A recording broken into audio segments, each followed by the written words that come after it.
भेज दे चित्तगढ़ के महल में ये फरमान कि उनकी राजकुमारी मंगल सिंह के कब्जे में है। अगर वो उसे जीवित चाहते हैं तो कीमत होगी 5000 सोने की असरफियां। ये असत्य है महाराज।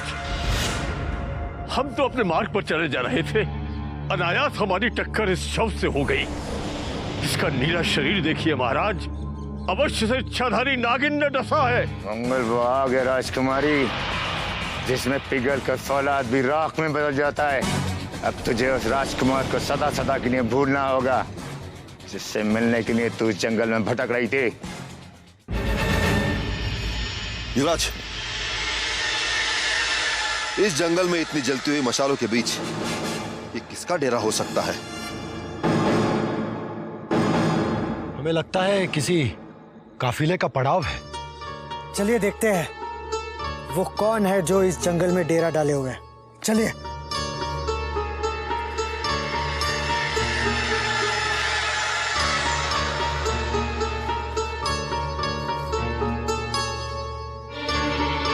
युवराज, मुझे तो लगता है ये कोई डाकुओं का गिरोह है। हाँ, लगता है कि वो किसी लूट की तैयारी में है संग्राम सिंह जी। हमें उस डेरे के समीप जाकर देखना चाहिए कि वो कहाँ डाका डालने की तैयारी कर रहे हैं। चलिए।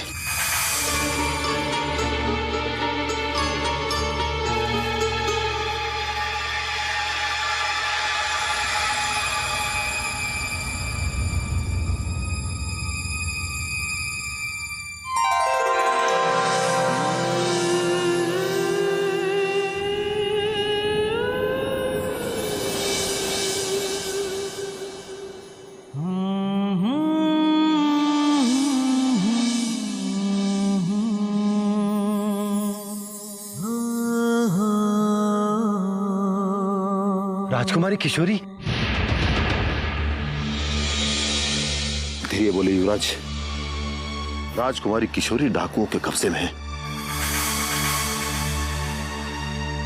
अब समझ में आया, इतने लंबे समय से राजकुमारी किशोरी हमें इस जंगल में दिखाई क्यों नहीं दे रही थी। हमें शीघ्र ही राजकुमारी को यहाँ से छुड़ाकर ले जाना होगा। परंतु राजकुमार, डाकुओं की संख्या हमसे बहुत ज्यादा है। हमें चतुराई से योजना बनाकर उसके पश्चात राजकुमारी को मुक्त करना होगा।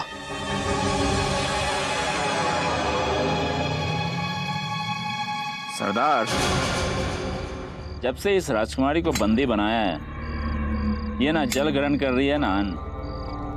अगर मरवर गई तो हम हाथ मलते रह जाएंगे। जा खाना खिला दे। अरे गनिया, लिए सरदार। जा राजकुमारी को खेमे पे ले जा और भोजन करा दे।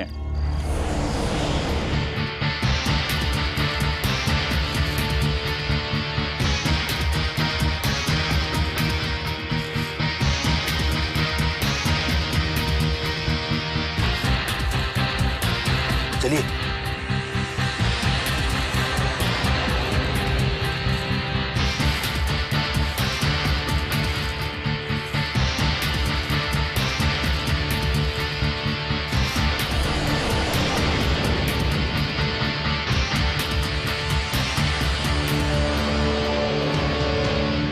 चुपचाप रहना है राजकुमारी, मैं तुम्हारे लिए भोजन लेके आता हूँ।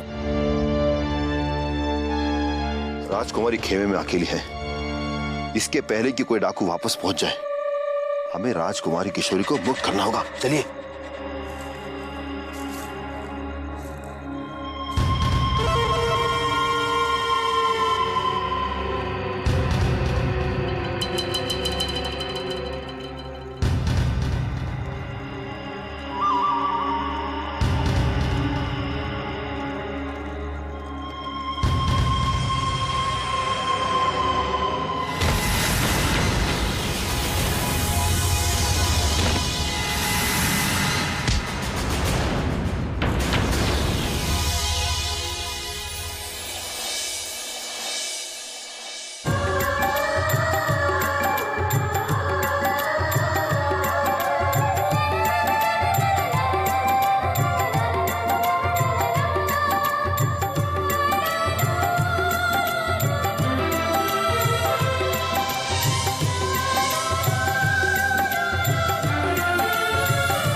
सरदार, क्या हुआ? राजकुमारी खेमे में नहीं है। पकड़ो उसे, अभी तक दूर नहीं गई होगी। चलो।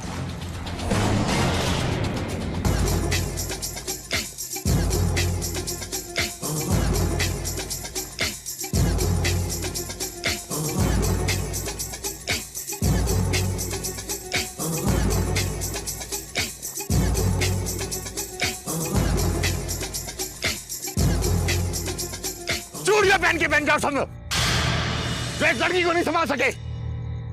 धिक्कार है तुम सब पर।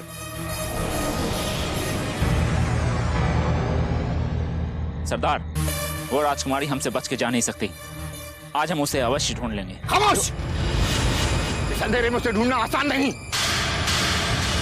उस चकमा देख के भाग गई और तुम कुछ नहीं कर सके। लानत है तुम पर। हाथ लगी सोने की खान को गवा दिया तुम सबने। यदि सूरज उगने से पहले वो राजकुमारी नहीं मिली तो हाथ काट दूंगा सबके।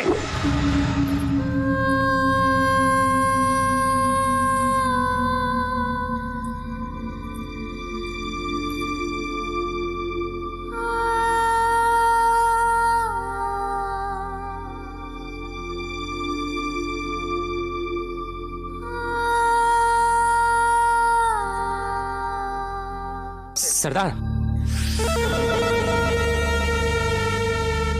सीनू, लगता है वो इच्छाधारी नागिन यहीं कहीं आसपास है। आज उस राजकुमारी का सारा क्रोध इस नागिन पे निकालूंगा। आज की रात इसकी अंतिम रात होगी। सरदार, वो नागिन हमें फंसाने के लिए चाल चल रही है। आज उसकी कोई भी चाल हमें भयभीत नहीं कर सकती। सरदार, मेरी मानो तो बिना किसी विशेष योजना के उसका सामना मत करो। आगे मत जाओ। यदि तुम योजना बनाने में समय नष्ट करते रहे तो उसे मार कर नागमणि कोई और ले जाएगा और हम हाथ मलते रह जाएंगे।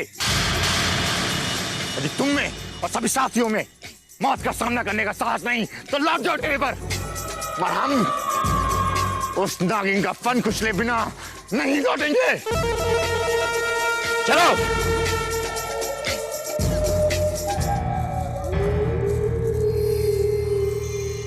सरदार, वो देखो।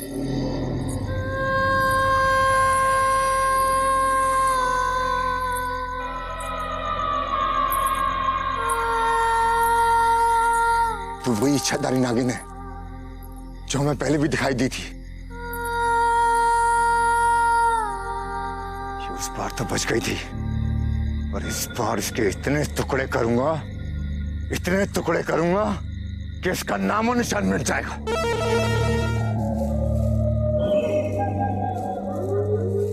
कहां छिप गई इच्छाधारी नागिन? अगर साहस है तो बाहर निकल।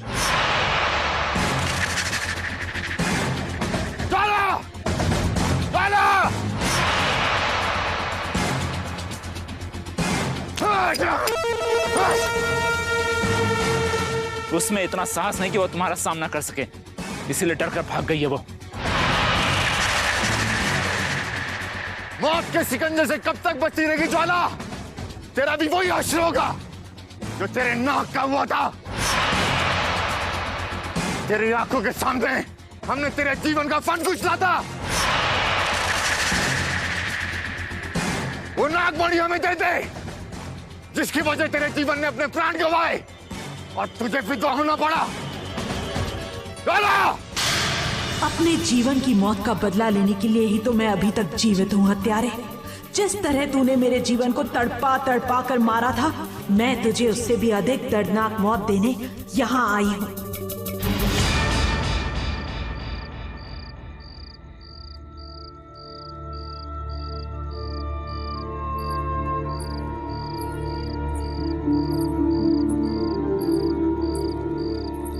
महाराज, काजल, क्या बात है? तुम अभी तक सोई नहीं? जब आपकी आंखों में नींद नहीं तो मुझे कैसे नींद आ सकती है महाराज?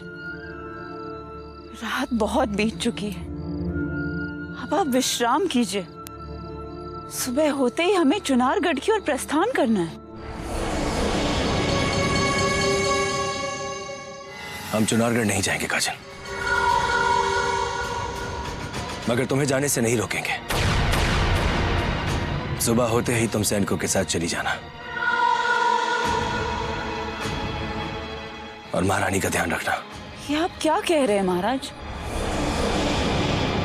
भला इस जंगल में मैं आपको अकेला छोड़कर कैसे जा सकती हूँ?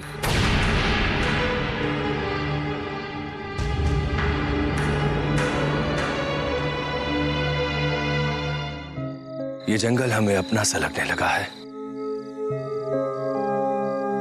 नहीं चाहिए हमें राजपाट, महल चौबारों का सुख।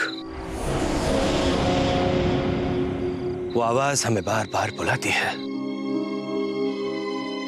अपनी ओर मोहित करती है। उसे जाने, उसे पहचाने बिना हम यहां से नहीं जाएंगे काजल। महाराज, जिसका कोई अस्तित्व नहीं, उसके लिए क्या आप महारानी चंद्रकांता को भी भूल जाएंगे? पूजा समाप्त होते ही हमारा यहाँ आने का उद्देश्य भी पूरा हो चुका है और महारानी चंद्रकांता भी स्वस्थ हो चुकी होंगी। फिर एक क्षण भी यहाँ पे रहना व्यर्थ है। यहाँ रुकना तुम्हारे लिए व्यर्थ हो सकता है काजल, परंतु हमारे लिए नहीं। और हाँ, हम तुम्हारे इस उपकार को सदा सदा याद रखेंगे। तुम्हारी भक्ति और समर्पण ने महारानी चंद्रकांता को जीवन दान दिया है, मगर हमने इसी जंगल में रहने का निर्णय ले लिया है और जिसे अब संसार की कोई शक्ति बदल नहीं सकती। आपको उस जगह रहने ही नहीं दूंगी जहां हर तरफ मौत का तांडव होता है। इसी जंगल में हमने भूपेंद्र सिंह जैसा वफादार खोया है। इसी जंगल में हमने अपना सुख चैन खोया है। अब आपको मेरे साथ चलना ही होगा। तुम एक सम्राट का निर्णय बदलोगी। जिस सम्राट के हुक्म को इस संसार में कोई भी ठुकराने का साहस नहीं कर सकता, तुम उसे ठुकराने का साहस करोगी। हाँ, जो संसार में कोई नहीं कर सका वो अब मैं करूंगी। आपको चुनारगढ़ में लेकर ही जाऊंगी। सुबह होने की प्रतीक्षा भी नहीं करना चाहती। आपको मेरे साथ चलना ही होगा। चलिए। छोड़ो काजल, छोड़ो काजल।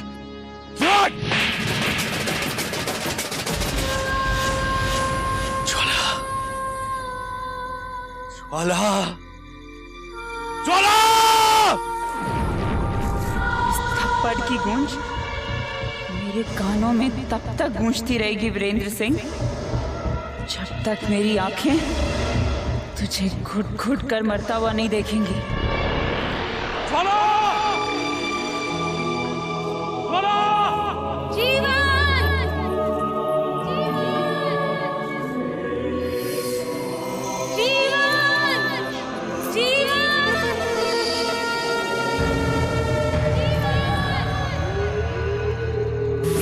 सरदार, ये आवाज उसी इच्छाधारी नागिन की है।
जीवन।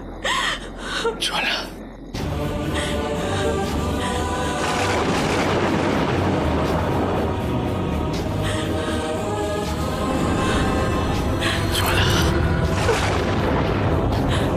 जीवन, मेरी ज्वाला।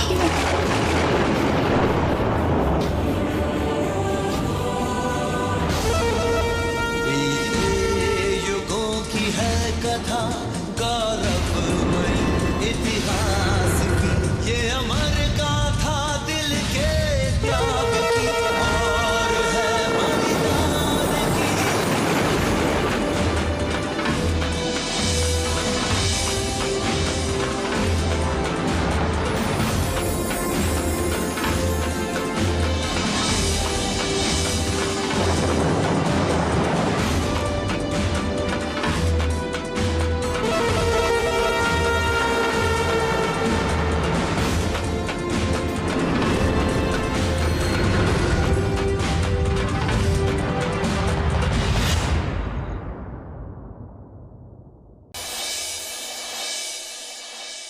सरदार, क्या हुआ? राजकुमारी खेमे में नहीं है। पकड़ो उसे, अभी तक दूर नहीं गई होगी। छोड़ो काजल, छोड़ो काजल।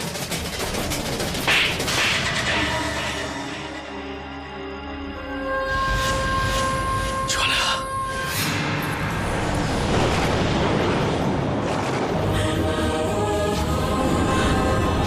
ज्वाला,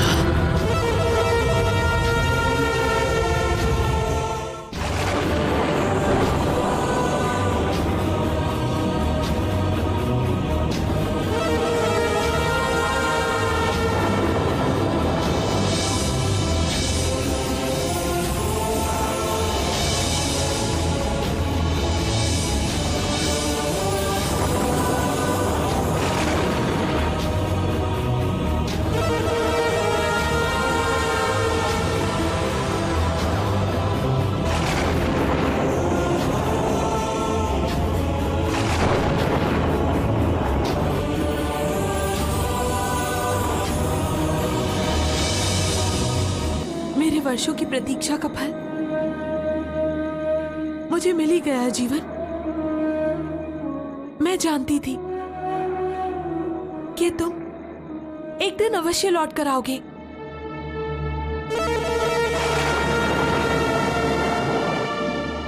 तुम मरकर भी हमेशा जीवित थे।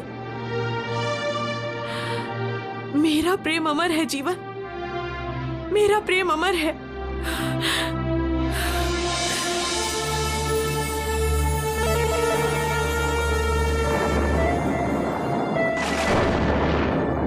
जन्म जन्म से हम दोनों एक दूसरे के हैं ज्वाला। आकाश में उगे चांद सितारे खत्म हो सकते हैं, परंतु ज्वाला और जीवन का प्रेम कभी खत्म नहीं हो सकता।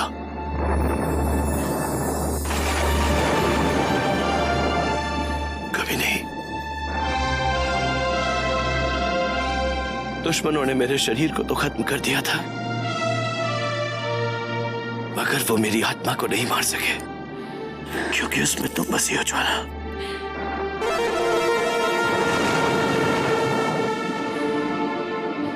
ज्वाला, जिसमें तुम बसी हो, उस आत्मा को वो नहीं मार सके। जीवन, वचन दो मुझे कि अपनी नागिन को छोड़ के अब तुम कहीं नहीं जाओगे और मेरी आंखों में कभी विरह के आंसू नहीं आने दोगे। ज्वाला, अब इन आंखों में सिर्फ खुशियां ही खुशियां होंगी, और जिन्होंने इन आंखों में विरह के आंसू भरे थे, अब उन्हें रक्त के आंसू बहाने के सिवा कुछ हासिल नहीं होगा। नहीं सरदार, नहीं, अभी आगे मत बढ़ो, क्योंकि ज्वाला अभी अकेली नहीं है। वो नाग भी उसका साथ देने आ गया है, जो वर्षों पहले मर चुका था। जिसने नागमणि को लूटने के लिए दो प्रेमियों को जुदा किया था, उन शत्रुओं को जीवन और ज्वाला के जहर से तड़प तड़प के मरना होगा। उन्हें हम नहीं छोड़ेंगे। इससे पहले कि दोनों मिलकर हम पे विष उगलेंगे, हम इनके इतने टुकड़े कर देंगे, इतने टुकड़े कर देंगे। जोश में होश मत गंवाओ सरदार। उस नागिन की आंखों में हमारी तस्वीर छपी हुई है। उसके पास जाके मौत को क्यों गले लगाना? जीवन, अब मुझे उस जगह ले चलो जहां हम वर्षों पहले मिले थे।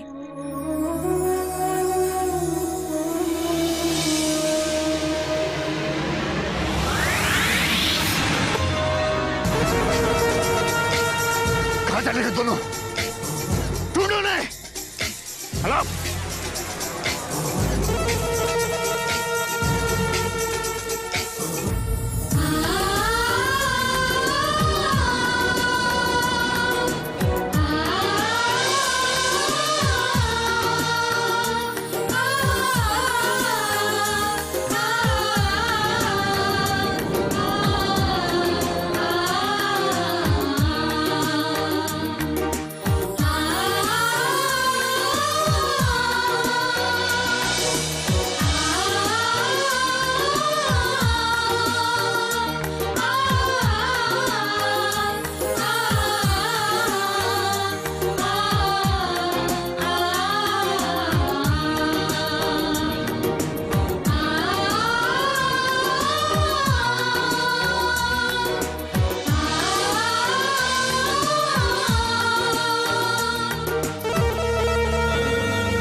कौन है वो?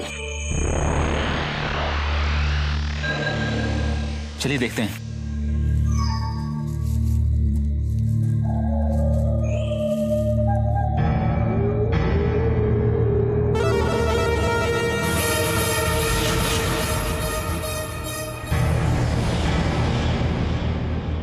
सरदार, ये चुनारगढ़ का सम्राट वीरेंद्र सिंह है। और जिससे हमने इच्छाधारी नागिन के साथ देखा था, वो जीवन की आत्मा है जो इस सम्राट के शरीर में समा गई है। सरदार,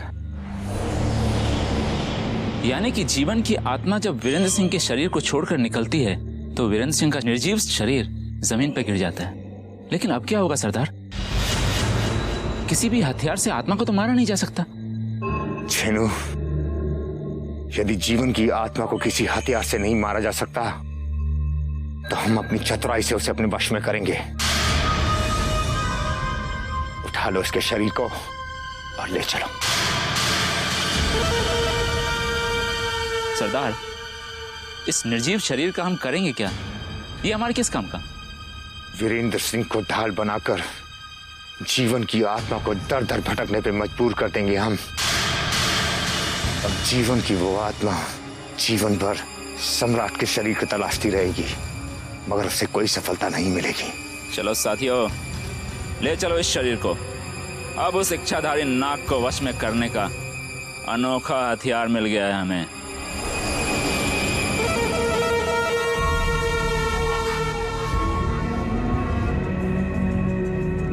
इसे इतनी मजबूती से बांधो कि हिल ना सके। सरदार, इस समय वीरेंद्र सिंह ना ही जिंदा है और ना ही मुर्दा। जब तक उस जीवन की आत्मा इसके शरीर में प्रवेश नहीं कर जाती, तब तक ही अपनी मर्जी से कुछ भी नहीं कर सकता। जीवन की आत्मा को तो हम इसके समीप भटकने भी नहीं देंगे। राजकुमारी को खोने के बाद मंगल सिंह की आंखें खुल गई हैं। यदि किसी से कोई चूक हुई तो हम उसकी हत्या कर देंगे। सुना तुम लोगों ने? सरदार ने क्या कहा? घेर लो चारों तरफ से अपने डेरे को। यदि सरदार की अनुमति के बिना हवा भी वीरेंद्र सिंह तक पहुंच गई तो तुम में से कोई जिंदा नहीं बचेगा, समझे?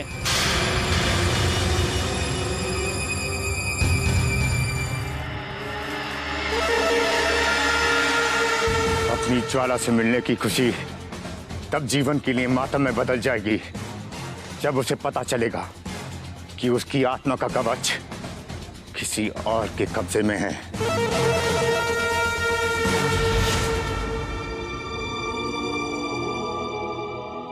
मुझे जाना होगा ज्वाला। अभी तो मैंने तुम्हें जी भर के देखा भी नहीं। जीवन, मुझे छोड़ के मत जाओ। सुबह होने से पहले मुझे अपने शरीर में वापस जाना होगा, वरना मैं फिर तुमसे बिछड़ कर दूर हो जाऊंगा। ऐसा मत कहो जीवन। यदि अब बिछड़ गए तो ज्वाला जीवित नहीं रहेगी। फिर कब मिलोगे? जब उजाला खत्म होने के बाद फिर से नई रात आएगी।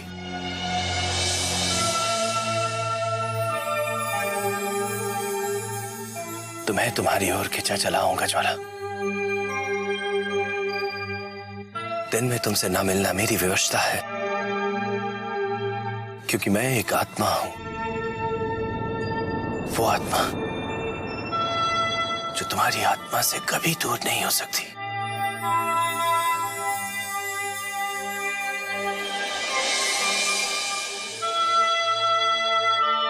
अब जाने दो। रात अपना सफर खत्म करने वाली है। काश अब कभी उजाला ना होता और ये रात सदियों सदियों तक खत्म ना होती। यदि ऐसा होता तो कितना अच्छा होता। किंतु कुदरत के नियम को कौन बदल सकता है? चलो, तुम्हारे शरीर तक मैं तुम्हारे साथ चलती हूँ।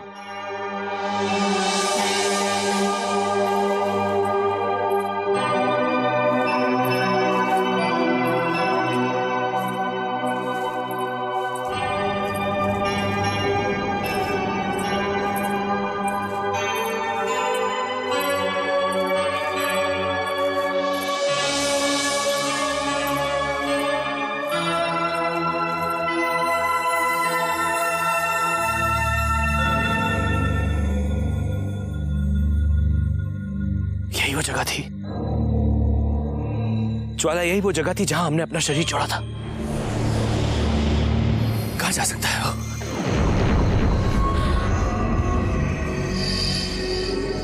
लेकिन तुम्हारे बिना वो शरीर कहां जा सकता है? कहीं तुम उसे... नहीं ज्वाला,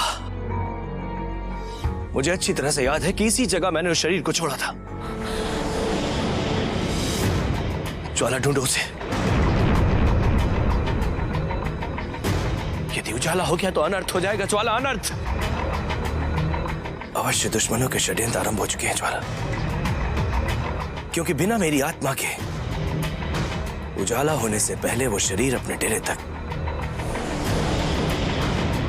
कभी नहीं पहुंच सकता।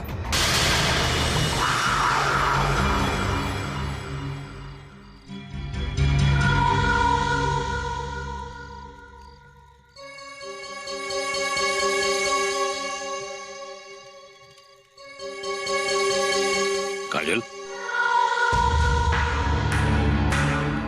क्या बात, तुम्हारा खिलखिलाता चेहरा आज मुरझाया क्यों है? इसलिए कि वीरेंद्र सिंह अब हिंसा पर उतर आए हैं। उन्होंने मुझे तमाचा मारकर आज जो मेरा अपमान किया है उसे मैं जीवन भर नहीं भूलूंगी चुन्नीलाल। यानी जिस वीरेंद्र सिंह को तुम अपने कदमों में झुका चुकी थी उसने तुम पर हाथ उठाया? यह अनर्थ कैसे हो गया? इसलिए कि मैंने उसे उस आवाज के पीछे जाने से रोकने का प्रयास किया था जिसके पीछे चुनारगढ़ का सम्राट पागल हो गया है, दीवाना हो गया है। तो पानी अफसर से गुजर चुका है।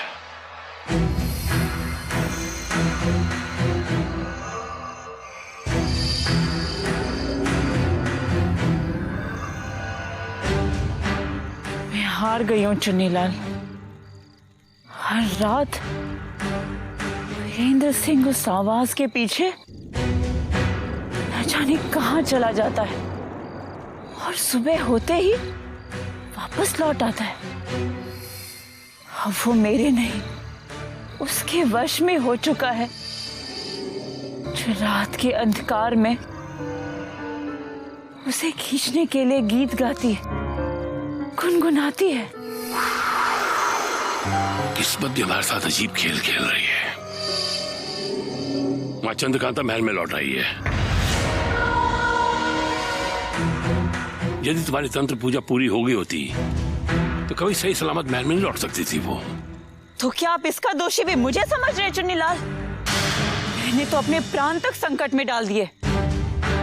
अब मुझसे नहीं होगा, मुझे मुक्त कर दीजिए, वरना मेरा भी वही हश्र होगा जो भूपेंद्र सिंह का हुआ था।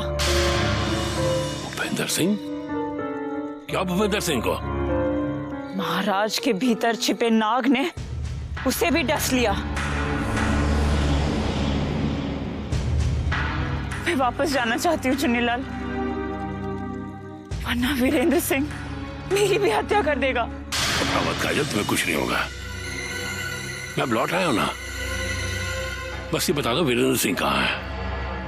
उसी आवाज के पीछे जो हर रात उसे अपनी ओर बुलाती है।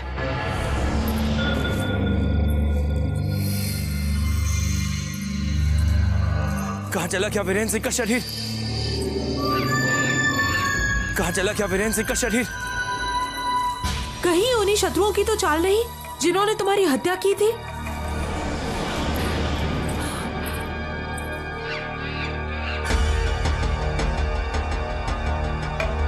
वीरेंद्र सिंह उस नागिन के साथ, वो भी उसके जैसे रूप में। ये मांझरा क्या है क्रूर सिंह? गजराज, ये बात तो अब सिद्ध हो गई है कि वीरेंद्र सिंह कई युवतियों के जाल में फंस गया है। इसीलिए इस नागिन को रिझाने के लिए उसने उसके जैसा रूप धारण किया है। ये रात समाप्त होने वाली है। सूरज उगने से पहले अगर तुम्हारा शरीर नहीं मिला तो क्या होगा?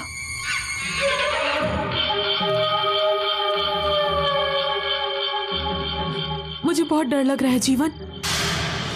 हमें तुरंत कोई ना कोई उपाय सोचना पड़ेगा। तुरंत कोई ऐसा शरीर ढूंढना होगा, कोई ऐसा मनुष्य ढूंढना होगा जिसके शरीर में मैं समा सकूं ज्वाला।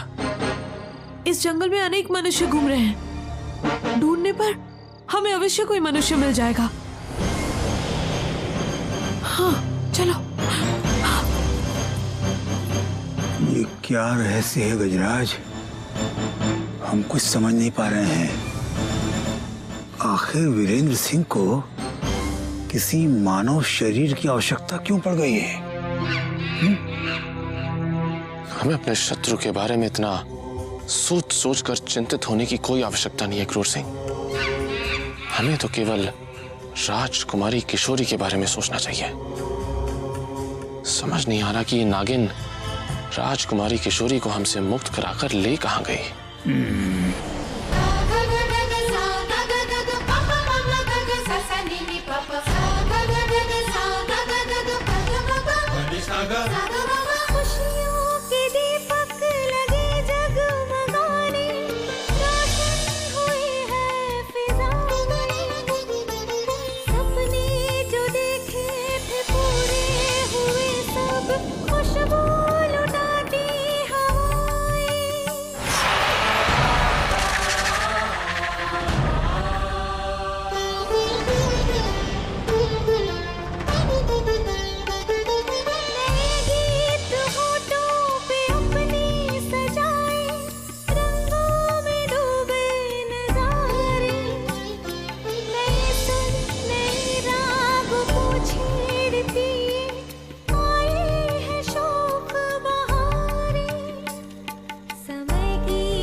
क्या सोच रहे हैं युवराज?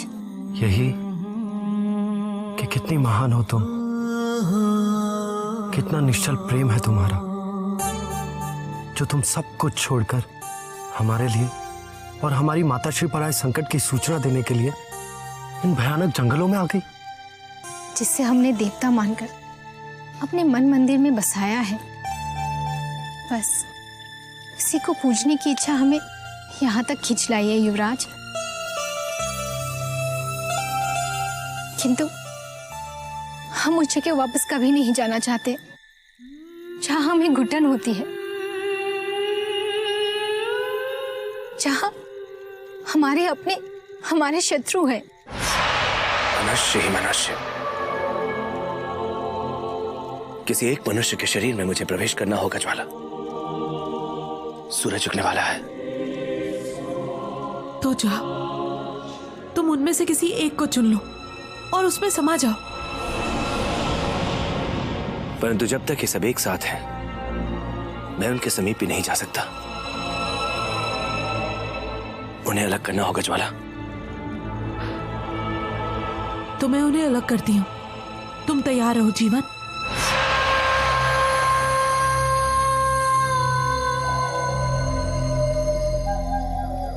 वो आत्मा हमारे बहुत समीप है, मगर उसकी आवाज तो आधी रात के आसपास आती है और अभी तो सुबह होने वाली है। परंतु वो हमसे क्या चाहती है जो बार बार हमारे समीप आकर कभी रोती है और कभी सिसकती है? युवराज, वो आवाज हमें फिर भ्रमित करने की कोशिश कर रही है। उसे खोजकर हमें देखना होगा कि वो हमारा पीछा क्यों कर रही है। चलिए देखते हैं, आइए।